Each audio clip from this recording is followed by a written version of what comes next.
I don't understand how we could allow a 13-year-old to be killed and then say to the police, I'm not going to let my children speak up. Those stern words come after witnesses refused to cooperate in the murder investigation of a 13-year-old boy. According to sources within IMPD, teenagers who witnessed the deadly shooting of 13-year-old Matthew McGee are not talking. And parents are actually being accused by detectives of not allowing their children to talk with officers. 24-hour News 8's Julian Grace is live from IMPD headquarters with a situation that is really frustrating police. Julian. Very frustrating, Brooke. According to detectives here at IMPD headquarters, there were a number of witnesses on the scene that night, but they did not want to come forward and they did not want to talk. And in some cases, parents were telling teenagers not to talk to the police. It's been 3 days and counting since the deadly shooting of a 13-year-old boy.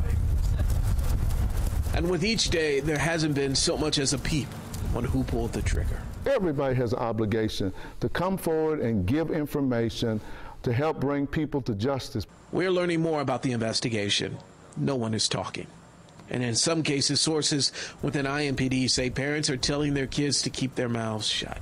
I don't understand how we could allow a 13-year-old to be killed and then say to the police, I'm not going to let my children speak up. Today, Reverend Harrison talked with us inside his church, and this time he had a guest by his side. Why did you decide to have your son join us? Well, because, my son is 12 years old, and as I heard about the 13-year-old being killed, on Saturday, as a parent, it made me think about my own children, and particularly my own son.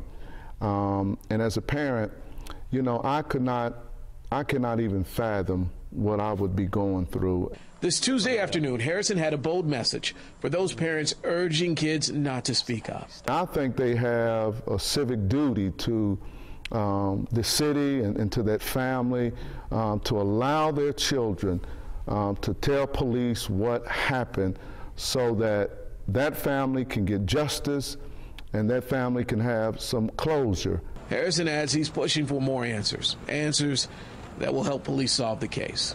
But right now, detectives simply don't have enough people talking. I'm sad by that and troubled. I'm sad that there were witnesses out there, there were kids out there, and if what we're being told is true, that parents would not allow their kids to give information, to the police, then that breaks my heart.